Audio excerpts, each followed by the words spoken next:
कार्यक्रम के पुण्यार्चक हैं साधु सेवा ट्रस्ट।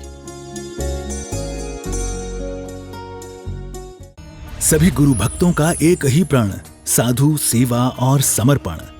इसी भाव एवं भावना के साथ कार्य कर रहा है साधु सेवा ट्रस्ट। हम जानते हैं हमारे गुरुओं ने हमें इतना सब कुछ दिया, परंतु हमने अपने गुरुओं के लिए क्या किया, ये सवाल जरूर उठता है। देश के कई ऐसे प्रांत हैं जहां पर दिगंबर मुनियों को विहार करने में बहुत कठिनाई आती है। चौके वाले न मिलने पर विहार के दौरान आहार की व्यवस्था भी नहीं बन पाती। कई गांव व शहर आज भी ऐसे हैं जहां साधु संतों के चातुर्मास नहीं हुए हैं। इन सब को देखते हुए श्री साधु सेवा ट्रस्ट का उदय हुआ, जिससे दिगंबर मुनियों के आहार, विहार, प्रवास आदि की व्यवस्था को सुचारू रूप से बनाया जा सके, जिसके माध्यम से हमारा समाज, धर्म, संस्कृति सब सुरक्षित रह सकते हैं। क्यों न हम भी अपनी चंचला लक्ष्मी का सदुपयोग करें एवं अपने सच्चे गुरुओं की रक्षार्थ हेतु आगे आएं। योजना: परम संरक्षक 1,11,111 रुपए, वरिष्ठ संरक्षक 51,151 रुपए, संरक्षक 31,131 रुपए, आजीवन सदस्य 21,121 रुपए, सदस्य 11,111 रुपए, आजीवन मासिक दान दातार 500 रुपए।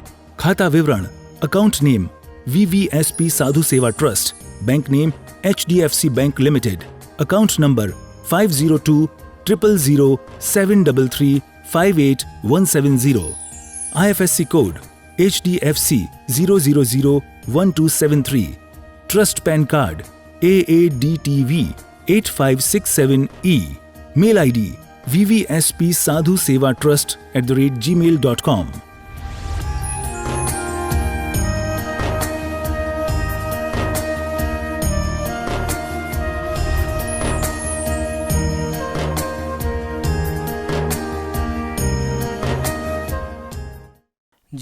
जीवम दव्वम जिन्वर बसेन जेणनी दिठम देविंद विंद वंदम वंदे तम सबदा शिरसा। नमो अरिहंताणम, नमो सिद्धाणम, नमो आयरियाणम, नमो वज्रायाणम, नमो लोये सव्वसाहूणम। जय बोलिए अंतिम तीर्थंकर विनायक श्री महावीर भगवान की, परम पूजनीय आचार्य भगवान गुरुदेव श्री वसुनंदी जी मुनिराज की, अहिंसा में विश्व धर्म की, आत्मकल्याण के इच्छुक सभी उपस्थित धर्म प्रेमी पुण्यात्मा एवं महानुभाव। कभी कभी व्यक्ति अपने क्रोध के कारण या अपने अहंकार के कारण परेशानी में पड़ जाते हैं, भुगतान, और उस परेशानी में पड़ने के कारण उसे भुगतान भी करने पड़ते हैं। जैसे अति क्रोध आ गया है, किसी चीज़ को फेंक के मारना, तोड़ दिया है। अति अहंकार का आना, उस अहंकार में आकर के रिश्ते ही टूट गए हैं। हमें उस समय में जब हमें क्रोध आता है, जब हमारा अहंकार आता है, उस समय में हमारे चीज़ों का नुकसान तो होता है और हमें बहुत सारी चीज़ों का भुगतान करना पड़ सकता है। फिर उस समय में हम क्या करें? हम सोचते हैं कि हम जो कषाय हैं उन कषायों से कैसे बचें। कषाय, पहले ही जाने कषाय हैं क्या। 4 प्रकार की कषाय होती हैं: क्रोध, मान, माया, लोभ।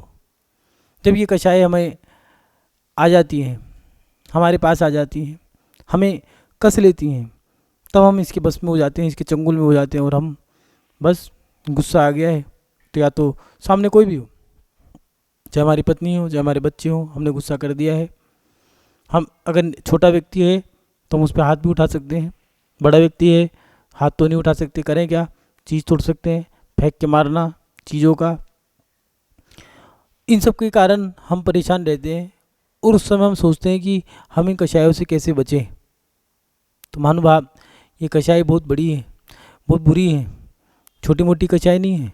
एक तो जब आती हैं हमें कस लेती हैं, हम इनके चंगुल में हो जाते हैं और बस फिर तो हमें करना है तो करना ही है, चाहे वो गुस्सा करना हो, चाहे हमारे पास थोड़ा सा पैसा आ गया हो, या फिर हम पढ़ लिख लिए हैं तो हमने अहंकार करना शुरू कर दिया है, हमने छल कपट मायाचारी करनी शुरू कर दी है, हमने लोभ लालच शुरू कर दिया है। अब इन कषायों से हम बचें कैसे? क्योंकि अब हम इनमें फंस तो चुके हैं, हमने गुस्सा करना शुरू कर दिया है। कभी कभार गुस्सा हम देखा देखी भी करते हैं, लेकिन आदत पड़ गई है, तो हमारे अंदर संस्कार आ गए हैं और संस्कार आने के कारण हम गुस्सा करने लग गए हैं। तो अब हम करें क्या? इन क्रोध कषाय से, मान कषाय से, मायाचारी से, लोभ से बचें कैसे? क्योंकि जब मायाचारी करते हैं तो लोग, हमारे रिश्ते टूटने लगते हैं। लोग हमें कहते हैं ये तो छलिया है, कपटी है, इससे बच के रहना। हम जब ईर्ष्या भाव करते हैं तो लोग कहते हैं पेट का काला है, इससे बच के रहो। हम गुस्सा करते हैं तो लोग कहते हैं भैया ये मार देगा, पीछे रहो।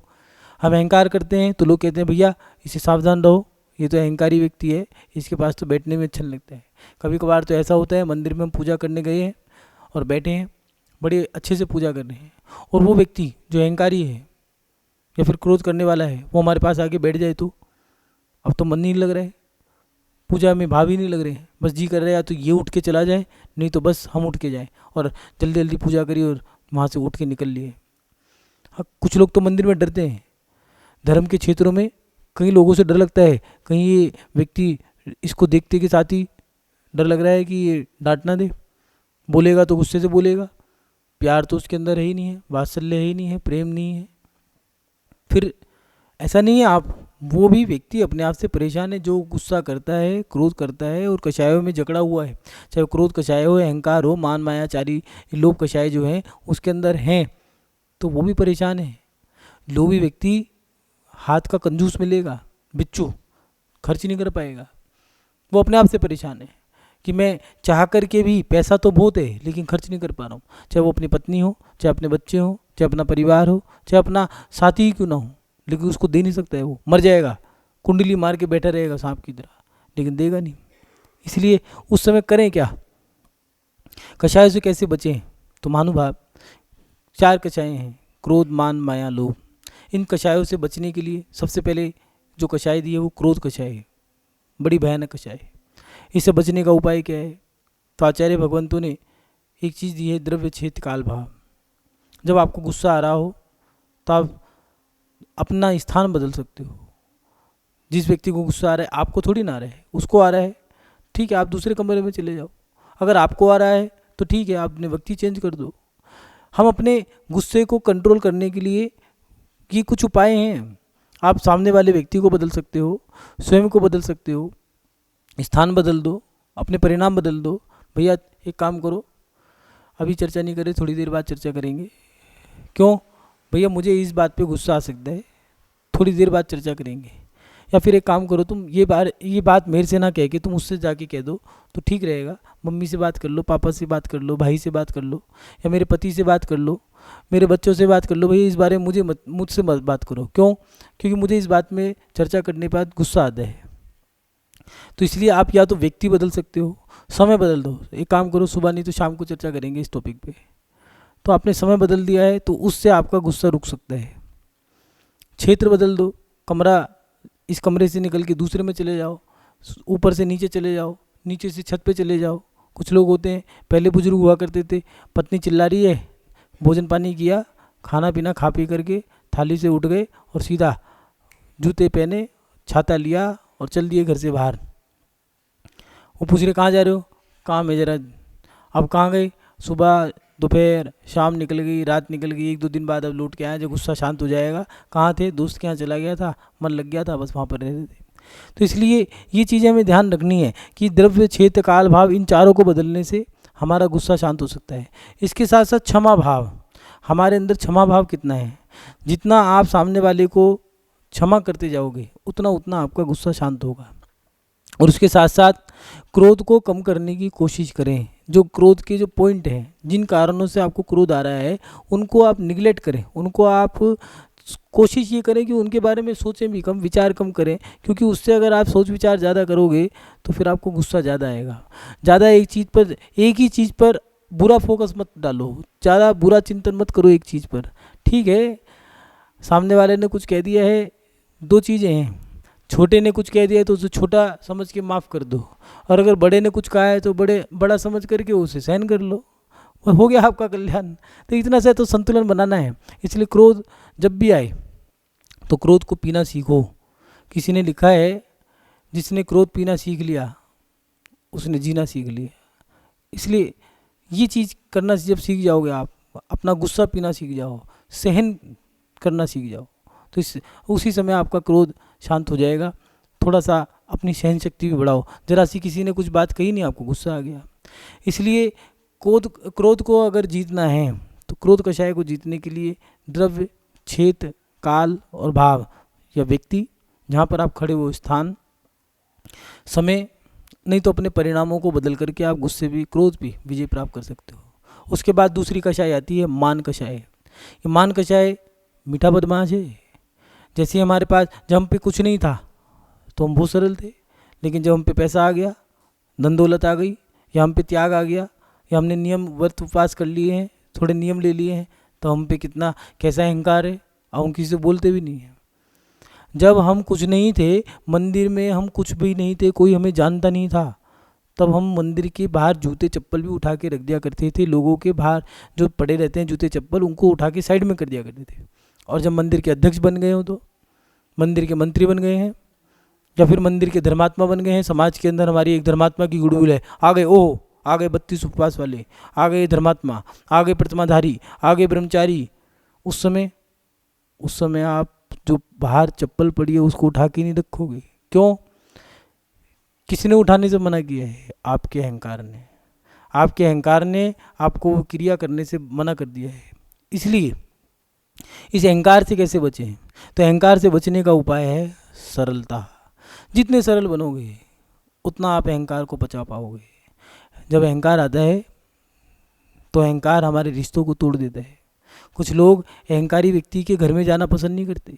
कभी कभार ऐसा होता है गली मोहल्ले में या समाज में या रिश्तेदारी में, ऐसा हो जाता है कि पड़ोसी का घर है, मन कर रहा है चलो उसके यहाँ चलते हैं, मकान बहुत बड़ा है। जब गए तो वहाँ पर एहसास हुआ कि यार इनके यहाँ हमारी इज्जत नहीं है, इनके यहाँ अहंकारी व्यक्ति हैं, पता नहीं क्या है, वहाँ मन नहीं लग रहा है। और किसी छोटे से मकान में, मकान का फर्श में कोई टाइल नहीं है, पत्थर नहीं है, सीमेंट का मकान बना हुआ है, पत्थर जो फर्श है वो सीमेंट का है, बैठने के लिए ज़्यादा हो तो पोछा मार दिया है, पीने के लिए नाश्ते के लिए भी क्या है, ज़्यादा हो तो पानी नहीं तो शिकंजी ला के दे दी है, और शिकंजी के साथ खाने को कहते हैं मठरी, कुछ भी नहीं है। और फिर भी उनके यहाँ जी करता है सुनो एक काम करो, उन्हीं के यहाँ जाएंगे। वो बड़े मकान वाले की नहीं, उसके यहाँ एसी भी लगा है, कूलर है, एसी है, पंखे हैं, बढ़िया से बढ़िया टेक्नोलॉजी वाली सारी सामग्री है, लेकिन उसके यहाँ मन नहीं लग रहा है। और वो बाहर चबूतरे में मई जून के महीने में उसके यहाँ पेड़ है, उस पेड़ के नीचे एक चबूतरा है, उस पर बैठ करके गप्पा मार रहे हैं, 1 घंटे 2 घंटे हमने बैठ लिए। वहाँ क्या है, लोग कहते भी हैं, क्यों बच्चे कह रहे हैं तुम उनके यहाँ क्यों जाती हो, कुछ है तो है नहीं है, गर्मी में धूप में बैठे रहते हो, क्या चक्कर है? उसके यहाँ सरलता है, अहंकार नहीं है। उस अहंकार में मन नहीं लगता, और जहाँ सरलता है वहाँ पर कुछ नहीं है। पीने को पानी के साथ, शिकंजी के साथ मठरी दे रही है, खाने को सादा पानी के साथ वो गप्पा मार रहे हैं धूप में पेड़ के नीचे बैठ करके, लेकिन उनके पास सरलता है, उनके पास सहजता है। तो ये सरलता सहजता हमारे जीवन में उठाने का काम करती है। इसलिए आपके पास कितनी भी कामयाबी को आप प्राप्त कर लो, कितनी भी ऊंचाइयों को छू लो, आसमान की ऊंचाइयों को खूब छूना, लेकिन ज़मीन को मत छोड़ना। अपने जीवन में कितनी भी ऊंचाइयों को छूना, आप मजिस्ट्रेट बनो, आईएएस बनो, आईपीएस बनो, एमबीबीएस बनो, चार्टेड अकाउंटेंट बनो, या करोड़पति बनो, अरबपति बनो, खरबपति बनो, त्यागी बनो, प्रतिमाधारी बनो, विद्वान बनो, प्रतिष्ठाचार्य बनो, कुछ भी बनो, समाज के अध्यक्ष बनो या समाज के सेठी बनो, लेकिन कभी जीवन में ये मत सोचना कि मैं बड़ा हो गया हूँ। अपने जीवन में छोटे बन के रहना। जितना आप सरल बनोगे उतना अच्छा रहोगे। इसलिए ऊंचाई कितनी भी छूना, ज़मीन को पकड़ के रखना, क्योंकि जहाँ से आप उठे हो वही व्यक्ति जहाँ जिसने आपको उठाया है वही व्यक्ति आपको गिरा भी सकता है। इसलिए अहंकार व्यक्ति का पतन का कारण बनता है। अहंकार कषाय को अगर कम करना है, सरल, जितने सरल बन सको, ये भी नहीं बनावट नहीं, अंतरंग से, भारी क्रियाओं से नहीं, अंदर से। लेकिन जिस लड़की ने एमए कर लिया है और एमए करने के बाद वो पोछा मार पा रही है, नहीं मार पा रही है, तो इसलिए ये भारी क्रिया नहीं है, अंदर की है। कहीं ऐसा नहीं पोछा मारना शुरू कर दिया है और पोछा मारने के बाद कि ठीक है मैंने एमए कर लिया, बाहर से दिखा देती हूँ मैं कितनी सरल हूँ, लेकिन अंदर से गाली दे रही है। तो ऐसा नहीं, ये भारी क्रिया है। इन भारी क्रियाओं से कषाय मंद नहीं होगी, अंतरंग से सरल बनना पड़ेगा। तो अहंकार को हम सरलता से कम कर सकते हैं। और उसके बाद आती है क्रोध, मान, तीसरे नंबर पे मायाचारी। मायाचारी के लिए दिया है, ये मायाचारी बहुत सहजता से हो जाती है। कैसे? एक माँ के 2 बच्चे हैं, एक दुरानी के एक जिठानी के, दोनों बच्चे घर में खेल रहे हैं और दोनों के दोनों खेलते हुए बड़ी माँ के पास आए हैं। वो पहले तो ये चलता था बड़ी माँ छोटी माँ, बड़ी माँ छोटी माँ, और वो आ गए हैं दोनों के दोनों, कह रहे हैं कुछ चाहिए, तो उन्होंने दूध दे दिया है और दोनों को दूध देते हुए कह दिया है जो सबसे पहले पिएगा उसे इनाम मिलेगा। उन्होंने सोचा मेरा बेटा पिएगा, लेकिन वो जो छोटे होते हैं थोड़े खोटे होते हैं, बदमाश होते हैं, छोटे वाला जीत गया। तो बड़े वाले से पूछा उसने, क्यों, तू क्यों नहीं जीता? तो उसने कहा मैं क्या करता, मेरे मुंह में मलाई आ गई। एक ही घर है, एक ही माँ की दोनों बेटियां हैं, दोनों की शादी एक साथ हुई है, दोनों एक ही घर में भी आई हैं, दोनों के संतान भी सहयोग से एक साथ हुई है, दोनों का लालन पालन अच्छे से हो रहा है, और जो दूध पिलाने के लिए दिया है वो भी एक ही भिगोने में गर्म किया है, दोनों को एक गिलास अलग अलग गिलास में डाल के दे दिया है, एक साथ दिया है। मगर क्या किया है, एक के में दूध डाल दिया है, झाग बना दी है, एक के में मिलाई डाल दी है। ये क्या है, मायाचारी, बड़ी छुपके से आती है। इसलिए हम मायाचारी ना करें। मायाचारी अगर पकड़ में आ जाए तो रिश्ते टूट जाते हैं। ये तो भैया छलिया है, कपटी है, इससे बच के रहना। इसलिए मायाचारी करना होती तो बड़ी छुपके से है। मायाचारी करने वाला व्यक्ति डरा रहता है और बहुत छुपके से कर जाता है। लेकिन मायाचारी करने वाले इस व्यक्ति की अगर मायाचारी पकड़ में आ जाए तो दोबारा उससे मन नहीं करता है, रिश्ते टूट जाते हैं। इसलिए मायाचारी से बचने के लिए दिया है संतोष। आप संतोष को धारण करें, ठीक है जो है उसमें अपना जीवन गुजारा कर लो। पहले के लोग मटका रखते थे, उसमें गुजारा कर लिया करते थे। आज बड़ा फ्रिज आ गया है, लेकिन इतने बड़े फ्रिज में भी गुजारा नहीं हो रहा है। इसलिए संतोष धारण करो। जितना जितना संतोष होगा उतना उतना आप अपने अंतरंग में सरलता सहजता को प्राप्त कर लोगे। मायाचारी को खत्म करने के लिए, नष्ट करने के लिए संतोष धारण करना पड़ेगा। संतोष भी कैसा, सब्जी में थाली में नमक ज़्यादा रख लिया है, पत्नी ने सब्जी में नमक नहीं डाला है, ठीक है, पानी, एक गिलास पानी नमक दोनों रख लिए हैं और भोजन कर रहे हैं। ये उन लोगों की बात कर रहे हैं जो संतोषी है। पत्नी ने सब्जी में नमक ज़्यादा डाल दिया है तो ठीक है, कोई बात नहीं, थोड़ा पानी मिला लिया, भोजन कर लिया।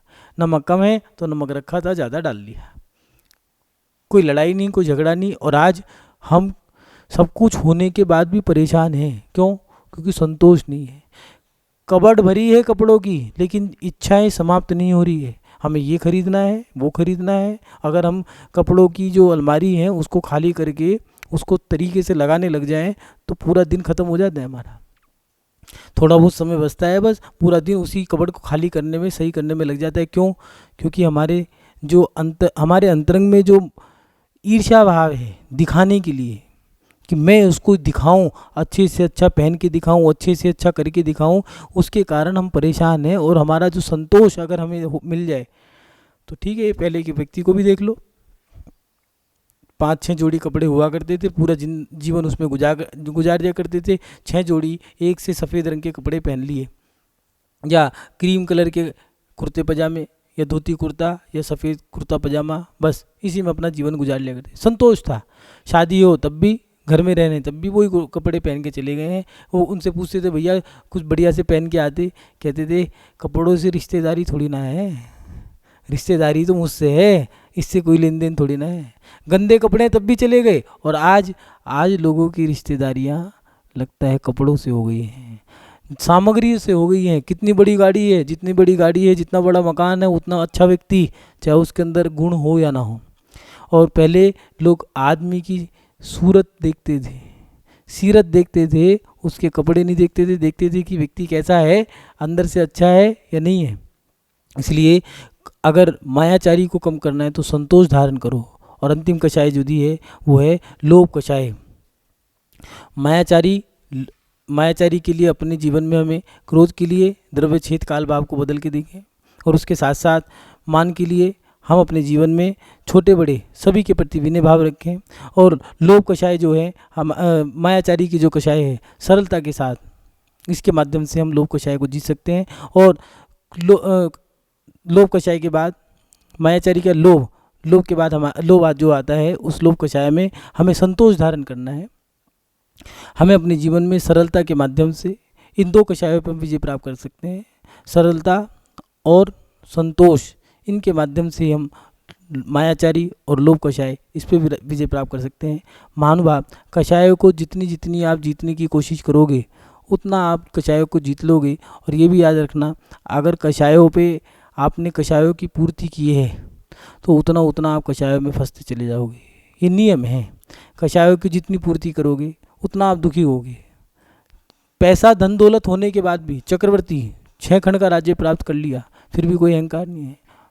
और एक लंका का राजा देखो, क्रोधी मानी रावण, एक भूगोचरी राम, दोनों में अंतर देखो कितना है। एक श्री रामचंद्र, पुरुषोत्तम श्री रामचंद्र, भगवान श्री रामचंद्र कहलाते हैं, और आज तक उस समय से लेकर आज तक किसी ने अपने बेटे का नाम रावण नहीं रखा है। इसलिए लोभ कषाय, इन क्रोध कषाय, मान कषाय, क्रोध, ये जो मायाचारी है, इन चारों कषायों को हम स्वाध्याय में देख सकते हैं कि इन कषायों का फल क्या मिला है, अच्छा फल मिला है या बुरा फल मिला है। और उनके माध्यम से हमें शक्ति मिलती है कि हम भी ऐसे लड़ेंगे। राम ने कितना सहन किया है, ठीक है हम भी ऐसा काम करेंगे। और हमने देखो रावण ने कैसा किया, उसका फल हमें कैसा मिला है, ठीक है हम रावण जैसा काम नहीं करेंगे, हमें अपने जीवन में बच के रहना है। इसलिए अपने जीवन में स्वाध्याय करें। दूसरी बात जो विशेष रखने वाली बात है, स्वाध्याय के माध्यम से कषाय कंट्रोल में होती हैं, लेकिन आप स्वाध्याय किसका कर रहे हो, ये आज के समय में थोड़ा ध्यान रखने वाली बात है। कुछ आतेताई लोगों ने ग्रंथों के अंदर ही हेराफेरी कर दी है। तो इसलिए जब भी आप कोई ग्रंथ पढ़ें तो पहले गुरु से पूछ लें कि हम कौन सा ग्रंथ पढ़ें। आचार्य प्रणीत, प्राचीन आचार्य द्वारा प्रणीत जो ग्रंथ हैं उनको आप पढ़ें। उनमें जो टीकाएँ हुई हैं, उन टीकाओं में भी किसने करी है, ऐसा नहीं कोई भी व्यक्ति टीका कर ले। इसलिए आप लोगों को इतना ज्ञान नहीं है तो आप लोग पहले गुरु से पूछ के हम ये ग्रंथ पढ़ने जा रहे हैं, पढ़ लें क्या, क्योंकि आप पढ़ने जा रहे हो और उसमें ऐसी ऐसी बातें डाल दी हैं कि पंचम काल में साधु नहीं होते हैं, गुरु नहीं होते हैं, और ऐसी ऐसी कुछ बातें ऐसी दी हैं कि भैया आपको पूजा ही नहीं करनी है, पूजा करने से ही पाप लगता है, दीपक नहीं जलाना है, दीपक जलाने से पाप लगता है, श्रीफल नहीं चढ़ाना है, श्रीफल चढ़ाने से पाप लगता है। तो पूजा के द्रव्य भी कम कर दिए, 6 द्रव्य कर दिए हैं। दीपक जलाना बंद है, नारियल चढ़ाना बंद है, या फिर गुरुओं को मानना बंद है, टोर्च ला के आरती कर रहे हैं। तो इस चीज़ें से उन ग्रंथों को आप ना पढ़ें। अगर आपको पढ़ना ही है तो पहले गुरु से पूछें कि हमें कौन से पढ़ना है। और अगर आपने परचेज कर लिया है, खरीद लिया है, ले आए हैं, मंदिर में रखा है, तो पहले गुरु को दिखा लें कि महाराज जी हम ये गुरु बनाए किस लिए, कि हम अपने हर कदम को अगर बढ़ाने जा रहे हैं, जीवन का जो भी काम करने जा रहे हैं, अच्छा है बुरा, तो पहले गुरु से एक सलाह ले लो। इसलिए तो गुरु बनाए हैं। तो गुरु से पूछ के आप अध्ययन करें, पठन पाठन करें। क्योंकि महानुभाव जो गुरु जी बहुत अच्छी बात कहा करते हैं, जब बच्चा डर जाता है या उसे कोई मार रहा होता है या उससे कोई चीज़ छीन लेता है तो वो डर जाता है या फिर लड़ नहीं सकता है, तो भाग करके माँ की गोद में आ जाता है और माँ उसको अपने आंचल में ले लेती है, और जो सामने व्यक्ति है उसको डांट पीट करके या समझा बुझा करके बच्चे को चुप कराते उसकी चीज़ दिला लेती है। ऐसे ही जिनवाणी हमारी माँ है, और गुरु जी कहा करते हैं माँ की गोदी में बोधी है। तो अपने जीवन में जब भी आपको ऐसा लग रहा है कि हमारे कषाय जागृत हो रही है, तो माँ की गोदी में चले जाओ, जिनवाणी की गोदी, माने शास्त्रों का अध्ययन शुरू कर दो।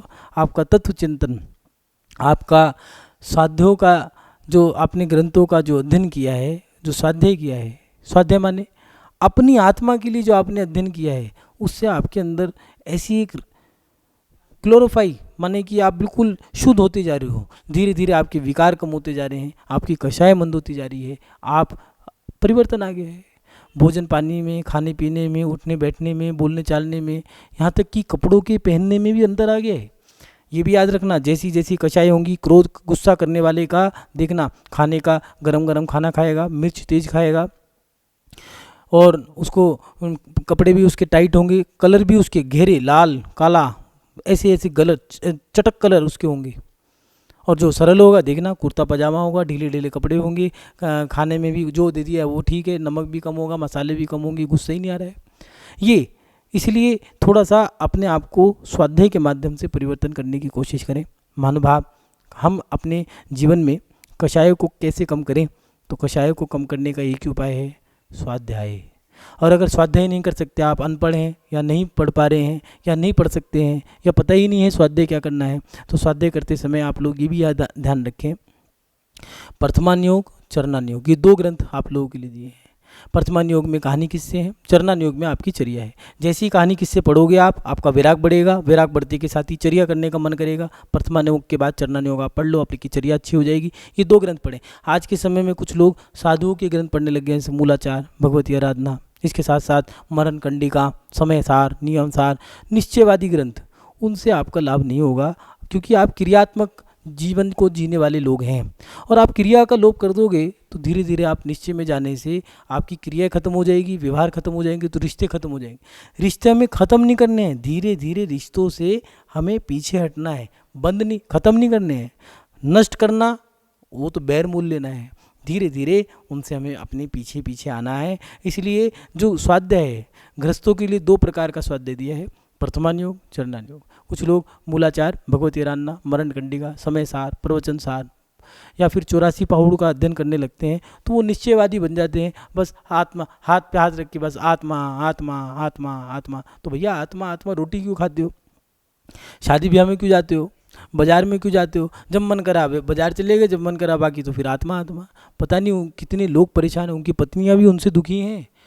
अपना मन करा तो मौज मस्ती कर ली, और जब उनका मन करा तो सब मोह माया है। वाह रे वाह। तो ये सब चीज़ें, इन चीज़ों से आपको बचना है। इन सब चीज़ों से आपका हित नहीं अहित होगा, होगा नहीं होगा ही होगा। इसलिए अपने जीवन में थोड़ा सा स्वाध्याय पे, सच्चे ग्रंथों को सच्चे गुरुओं के माध्यम से जान करके स्वाध्याय करें। आप सभी लोग अपने जीवन में उन स्वाध्याय के ग्रंथों को पढ़ करके, सच्चे ग्रंथों को पढ़ करके जो स्वाध्याय आप कर रहे हैं, उससे आप अपनी कषायों को मंद करें। अपनी कषायों को समाप्त करते हुए अपने जीवन का समापन करें। यही भावना भाते हुए अपनी शब्द श्रृंखला को विराम देता हूँ। बोलिए परम पूज्य आचार्य भगवान गुरुदेव श्री बसवनंदी जी मुनिराज की, अहिंसा में विश्व धर्म की। इस कार्यक्रम के पुण्यार्चक थे साधु सेवा ट्रस्ट। 1,11,000 रुपए की राशि प्रदान करने वाले दानदाता परिवार Shri Muralidhar ji Kabra son of Jamuna Lal Kabra ji Bhilwara, Shri Vineet Jain Dandawat son of Jeetmal ji Jain Kuwait वाले उदयपुर, श्रीमती इंदुबाला जैन कोठारी भीलवाड़ा, श्री उम्मीद राज जी सन ऑफ राजेश कुमार जैन नागौर, श्री सोहन लाल रजत जैन बोहरा उदयपुर।